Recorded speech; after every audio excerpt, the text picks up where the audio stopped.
Okay, so 3 character slots, 3 classes, which means it's super easy to try out all of them. And because you can swap your character's subclass almost anytime you feel like it, including while you're playing, there's no real downside to just having one hunter, one warlock, one titan. So definitely try out all 3 for a while and see which one feels right to you. Up first, be aware that D2 is not like a lot of MMOs where you've got a tanky class that draws aggro, a DPS, a healer, and so on. Every class in D2 is going to draw aggro, and every class has the ability to manage that aggro. Also, just note that nothing you do in customizations has any impact on your gameplay.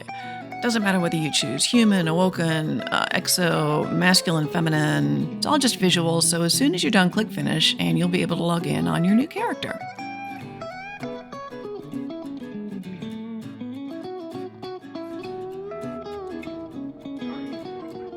Guardian? Eyes up, Guardian. It worked. You're alive. You don't know how long I've been looking for you.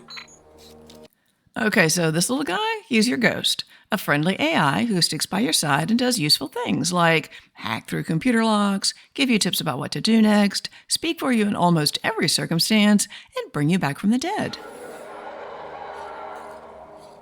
This is fallen territory. We aren't safe here. Actually, you're perfectly safe here. You can hang out in this area basically as long as you want to. It's a great place to do things like check your settings, check your keybinds. You're going to hit escape to open your menu where you can get to your settings and your keybinds. From there, just kind of explore your keybinds a little bit. If you're new to first-person shooters, I did make a video about movement and keybinds in Destiny 2.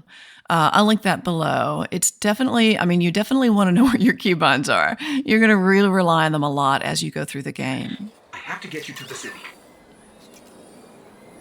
Hold still. Don't worry, I'm still with you. We need to move, fast. Okay, so after a brief transition out of the cutscene, you're in control of your character. You don't have your super yet, but that little white diamond in the distance, that is your goal. That's where you're going. Whenever you have a tracked objective, you'll be able to see it as that diamond when you're near it or facing it. It'll show up in your minimap in the upper left as the white arrow, pointing which way you should go.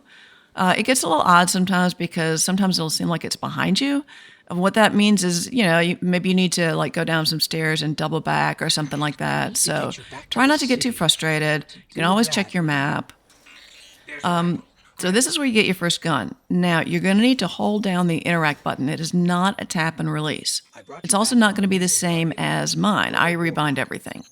As dangerous as any weapon. And, if you need to, you can always stop any place where nothing's trying to kill you and just hit escape, check your keybinds so that you know where useful things are, like your melee ability or your finisher, which I'm about to use on this fallen up here. A little beige dot over his head means if you get close enough to him, you can use your finisher. Do that, saves time and ammo, especially on bosses. And you get a cute little animation, and you'll get different ones over the course of the game. So know where your finisher is, know where all your keybinds are. So you fight your way through a few things, and then you're going to find this bridge and this guy on the other end, and he's guarding a big old barrel-shaped box. This is a loot cache. You're going to find these here and there around the world, sometimes just lying around, sometimes as a result of somebody having killed a boss nearby or you having killed a boss nearby. Just like with picking up the weapon, you do need to hold down the interact button to open it. But there's usually some cool things in it, sometimes some good gear, so always check it. Now, enemies are also going to drop things. They'll drop ammo, they'll drop engrams. Engrams look like little 20-sided dice, and they're going to contain gear. So just run over the ammo and the engrams to pick those up. And when you pick up new gear, it's good to check it out. So hit F1 to open your character, look for the blinky one, hover over that slot. When you hover over the new piece and hit Q, it'll compare it to what you have equipped already. Now, on blue and purple pieces, you're going to be able to equip mods. The very first mod slot on any piece of armor is going to let you adjust your stats. Now, at this level, a good rule of thumb is that warlocks want recovery, titans want resilience, and hunters want mobility. So click on the mod that you want to use to apply it, and you can really improve your stats. It's going to be super helpful as you move forward. So eventually you're going to come to a big room with a lot of enemies. This is a great place to start learning how to fight. Learn how to take cover. You can come back here behind this wall. There are a lot of places you can take cover. Line of sight is a thing. It's also going to teach you how to use your super here, and it'll tell you there at the bottom what your keybind is for your super. And again, I rebind everything, so know what your keybind is, not my keybind. Also remember that you do need to aim your super.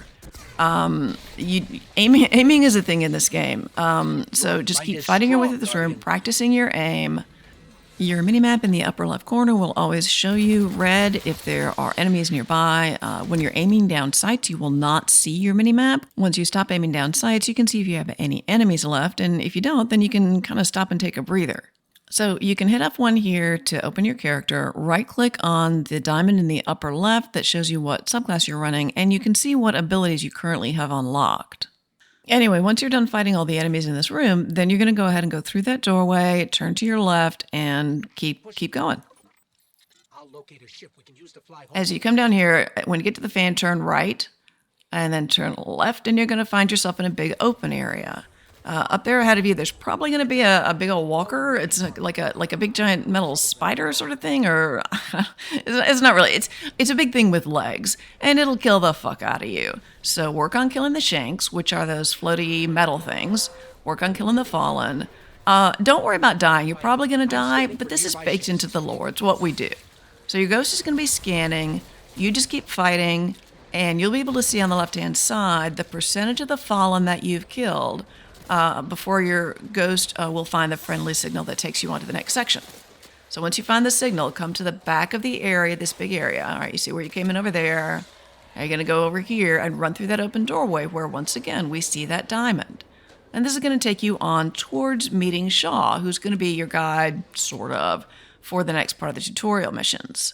Now, there will be things that you need to fight, but just keep following the white diamond. And remember, you're not limited to gunfire. You do have some abilities now. You've got a grenade, you've got a melee. If you're a warlock, you can drop a healing rift. If you're a titan, you've got a barricade you can drop to protect yourself. Hunter, you can dodge to get behind cover or to reload your weapon. Remember that you have these things to use, and then just keep pressing forward until you find Shaw.